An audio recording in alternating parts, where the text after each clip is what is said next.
Back in 2017, I was about 6 months out of an internship with a local law firm.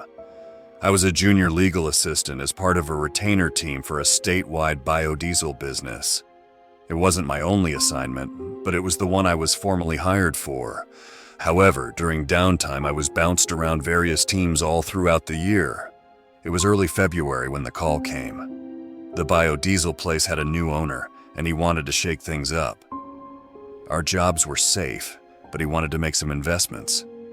New manufacturing plants, 2 in Missouri and 1 to the west, within reasonable driving range from their warehouses.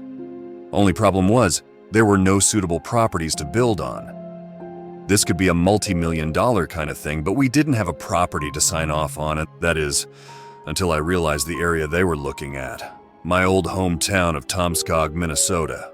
I suggested looking into an old property I'd gone by 1,000 times on my way to school.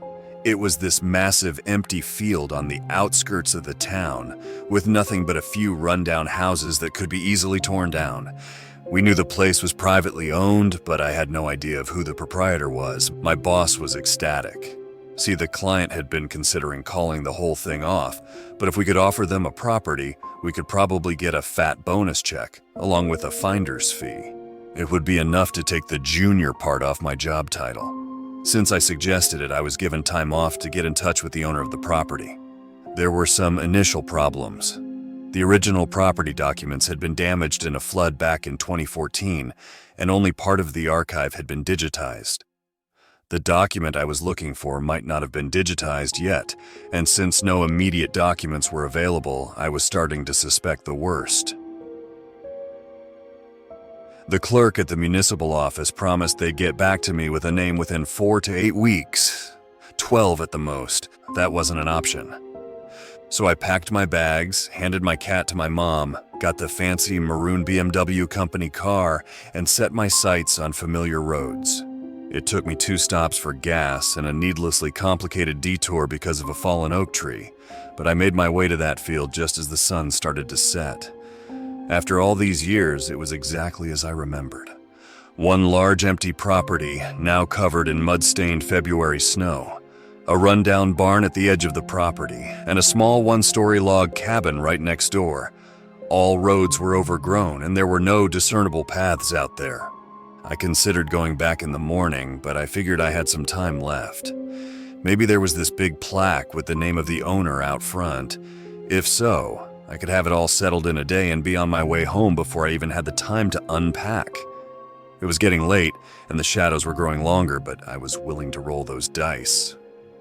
I double-checked my phone, got a flashlight from the trunk, and locked my car.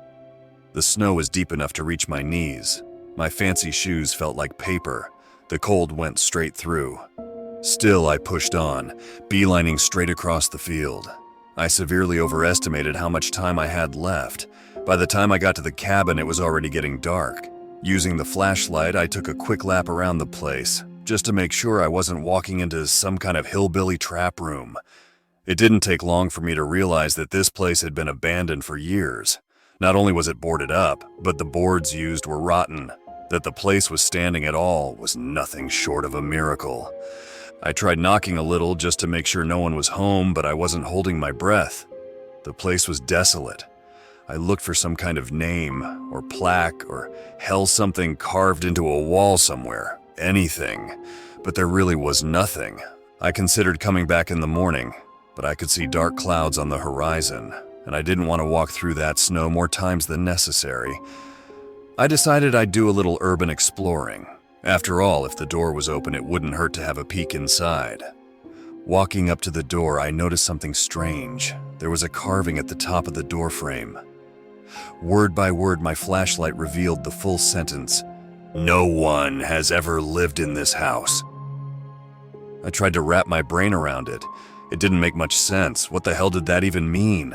Of course someone had lived there. Someone built it and someone owned the property. Why would there be a house in the middle of nowhere that no one had ever lived in? I hesitated. Something told me to just walk away and come back in the morning.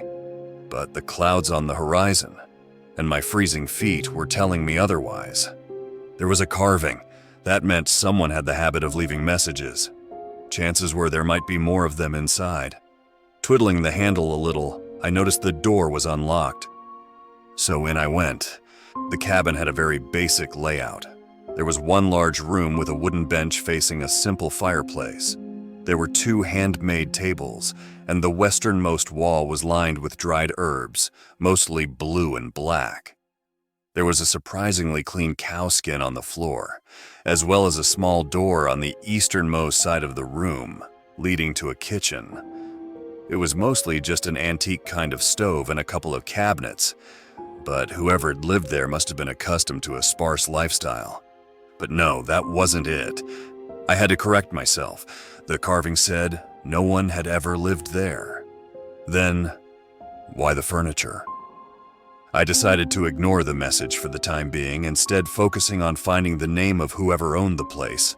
There might be some initials on the handmade furniture. I gently moved the bench and tables first, going over them with my flashlight.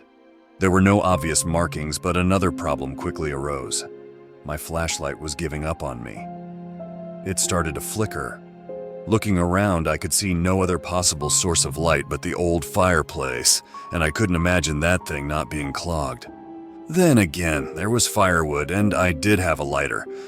I quit smoking about 2 years prior, but I always kept it around, just in case.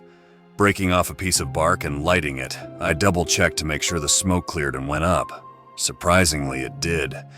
Glancing at my phone, I figured I could use it for a flashlight as well, but I didn't want to drain the battery. Instead, I lit a fire and left the front door open just in case the smoke didn't entirely clear out.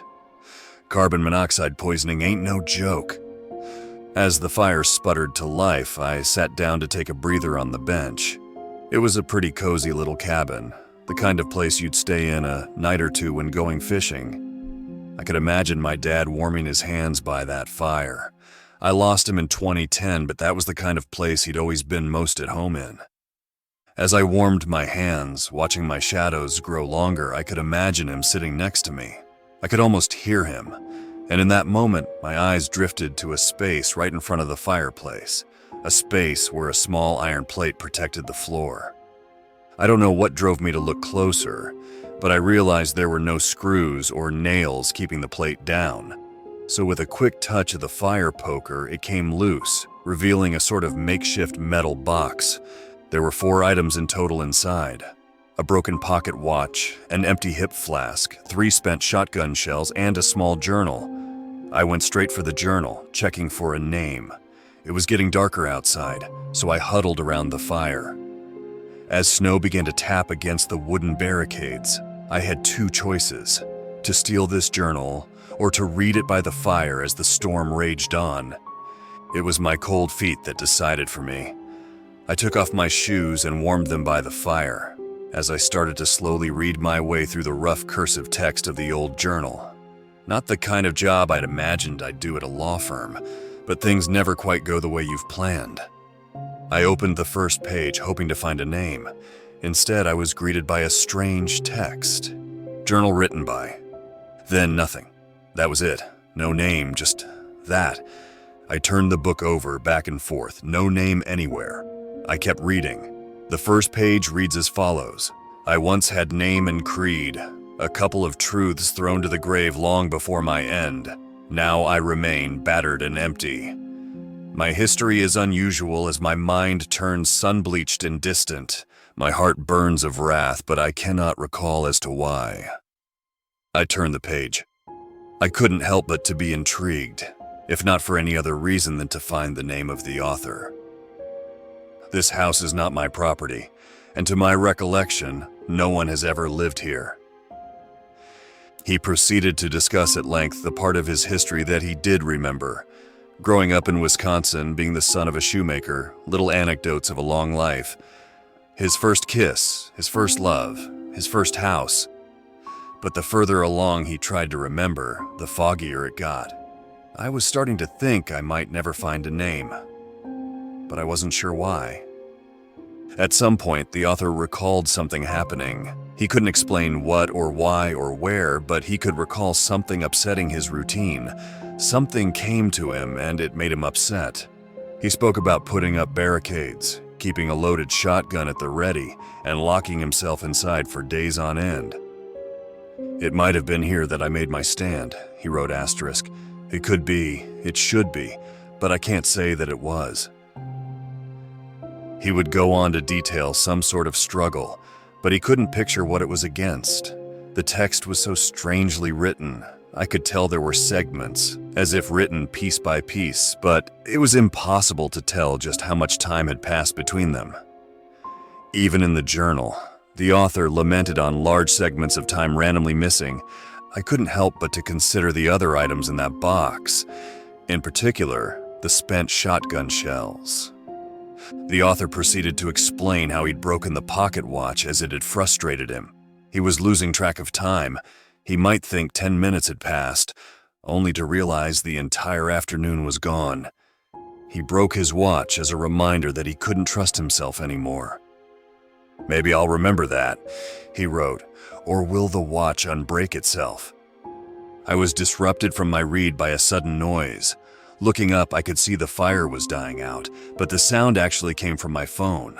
Turns out it was my automated "time to go to bed" alert. I'd been sitting there for 6 hours. That didn't make sense. I stood up, clutching the journal. There was nothing there. The cabin was empty, but I couldn't escape this sudden sense of dread. Like something awful had just happened, but I couldn't say exactly what. Looking down on the journal, I suddenly realized that I felt exactly as described by the author. I felt this unexplainable anxiousness, like that uneasy feeling you get when you feel that someone is watching you, only more palpable. Standing up with my back to the fireplace, I continued reading. He continued to explain how his flask was empty, but that he couldn't remember drinking from it. He detailed his plans to conceal a few items along with his journal for an entire day, just to see if he could remember to retrieve it. But not yet, he lamented. There are trespasses to deal with. This was where the spent shells came into play. The author revealed how he'd found a group of strange trespassers. He'd taken them all out with his shotgun. He wrote in detail about shooting 3 times, but that he couldn't remember anything about them. Men, women, or children. There was no way to tell. "I buried them by the barn," he detailed. "It seemed like the right thing to do. Why am I crying?" As the journal neared its end, the author tried to summarize his remaining thoughts. Something came to him. Wherever he was, it did something, and as a result, everything was destroyed. He was devastated but couldn't even remember why. It was like muscle memory. Something in his body was remembering the sadness. "I inscribe upon this door," he wrote, "that no one has ever lived here. I do not recall this place or anyone living here. It serves as a warning and a reminder that this is not my home." And with the final page, the author documented putting it all in a sort of hidden lockbox in front of the fire. He would do so for 1 day, to see if he could remember retrieving it. Evidently he couldn't. With the final words on the final page, he gave one last piece of insight, perhaps in a moment of clarity. "It started when I lit the fire," he wrote. "Everything turned worse after I lit the fire." Looking back at the fireplace and the sputtering logs, I slowly came to the realization of what kind of situation I'd put myself in. I had accidentally followed the footsteps of a man who used to be in that cabin. A man that might have owned it, but couldn't even remember it. Or who knows, maybe he was just passing by. I decided to take my chances and just leave. I brought the journal along, opened the door, and prepared to brave the weather. But something happened right then and there. Something made me stop, and I just stood there. I stood there long enough for my hands to turn blue, and I only snapped out of it when a snowflake hit my eye. I wasn't alone. There was something there, and it was doing something to me. I had rung the damn dinner bell. Thinking about it, it feels a bit like being eaten alive. Not physically, but the same feeling remains. This heedless consumption, something taking an intimate part of what makes you into you and tearing it away. That's what I still remember. That's what it feels like. But it is hard to explain something I can't remember. It feels like a void in your mind, but you have this instinct to fill it with something bad. Like watching a scary movie and knowing something horrifying is about to pop up. Every time I think about it, trying to picture it in my mind, I get that same feeling. Sometimes my mind fills it as a sort of organic darkness, roughly shaped as a person. Other times it's just some guy. It changes whenever I look back at it because there's nothing there for me to remember, so my mind fills in the blanks. But who's to say that all those blanks are false? I turned around and realized I'd been exposed to this thing. It was doing something to me, and it was bad enough to make me run headfirst into the dark. Looking back at this, all I really remember feeling was that immense panic, a prey reflex like trying to escape a wild animal. I ended up in the old barn where I hid behind a mound of debris next to one of the collapsed walls. My fingers were freezing, but I was going to call for help no matter what. Only problem was I couldn't remember the code to unlock the phone. I tried, but between my fingers being too cold to register and something unfathomable approaching from just around the corner, I decided it was better to hunker down and be quiet.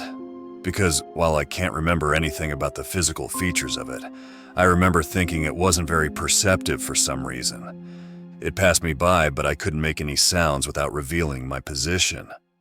Calling for help was out of the question. Instead, I turned my attention back to the journal.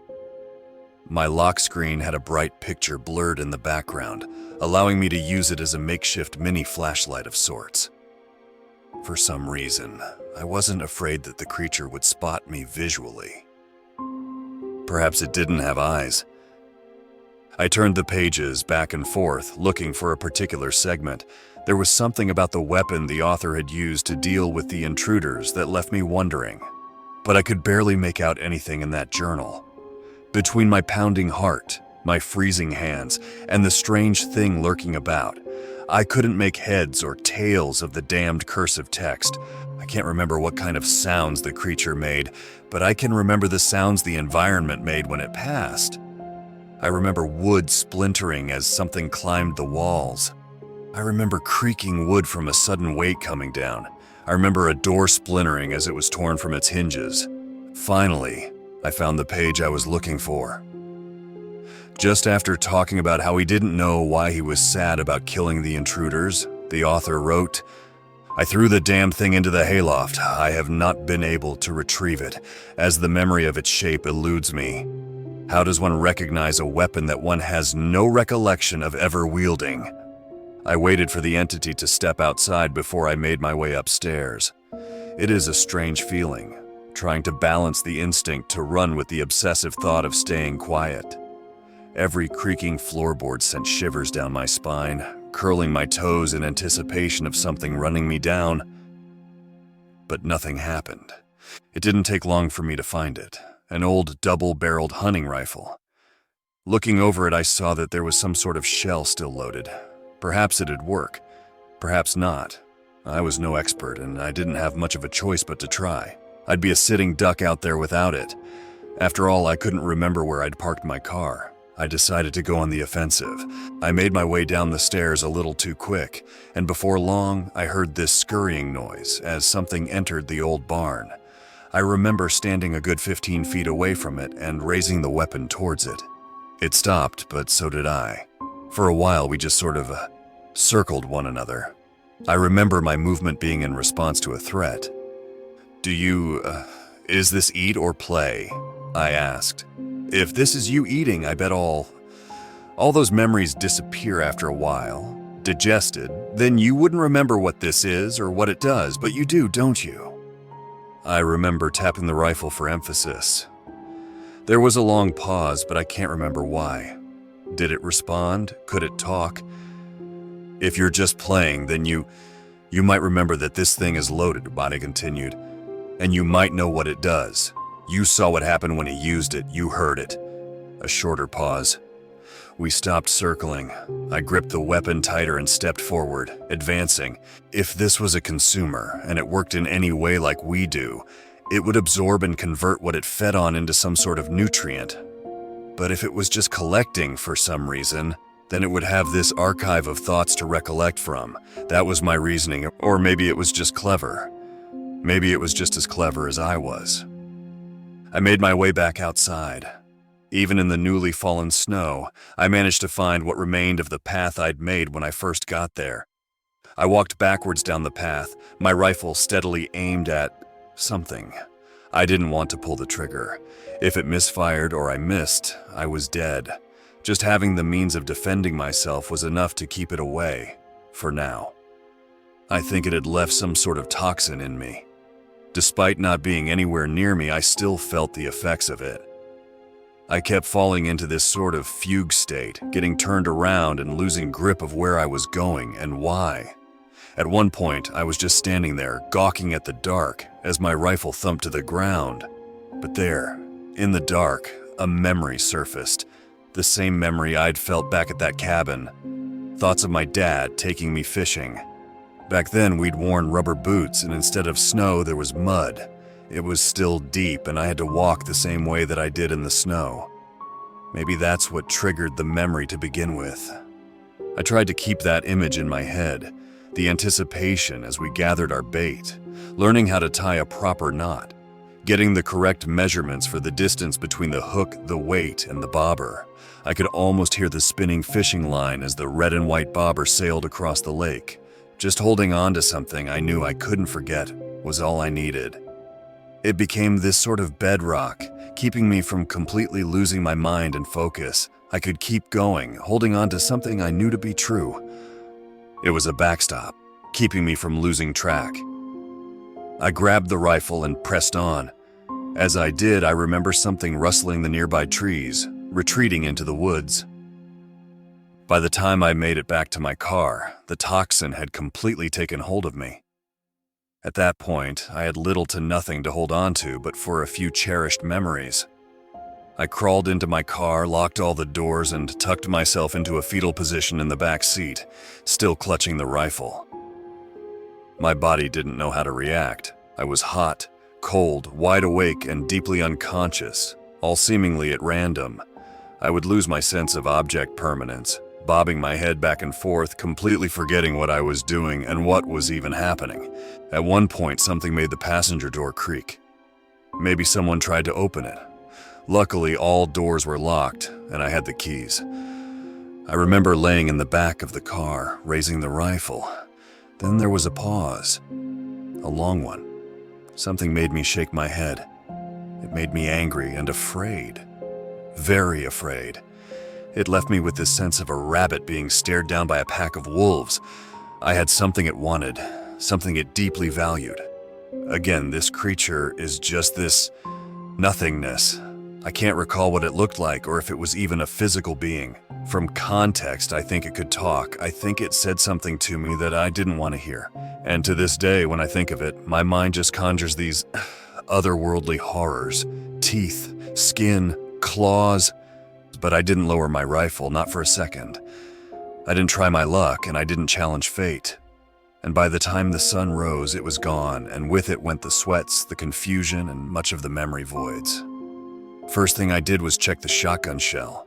Turns out it was already spent. Empty. That leaves a lot of questions, uncomfortable ones. If that thing was just collecting, it would have known that I couldn't hurt it. If it knew that, why'd it let me go? Did I trade it something? How would I even know? But if it was just feeding, then how'd it know to stay away from the rifle? I've managed to put this story together piece by piece. Some of my memories are still a bit touch and go, but this is the most complete retelling I can make. I've tried to fill in as many blanks as I can, but it's hard. I kept the journal. I think I still have it somewhere. I showed it to my boss, but it was a weak comfort. The client eventually ended up choosing another site, leaving us in an awful position. Needless to say, that trip didn't get me promoted. That happened years later. Yeah, I still work there, same firm. I get the feeling that this thing didn't just make people forget things, it made people be forgotten too. Despite all my efforts, not a single person I've met or talked to can remember anyone ever hearing anything about the people who used to live here. Even the cleric at the municipal office kept forgetting I'd even made the request to inquire about the land to begin with. That might have just been laziness, though. But I get this feeling that I'm missing something. Even though I've wrapped my head around most of this and most of what happened out there, I often get the feeling that I lost something. In those moments when everything in the world feels uncertain and half true, I look back at that day with my dad. I listen to the spinning of the fishing line. But here's the thing, Reddit, this is what bothers me. This is what made me want to post, to kind of save this for posterity, like a journal of my own, hidden by my own fireplace. Lately, I can't remember what my dad's eyes looked like. Am I just forgetting, or is something forgetting it for me?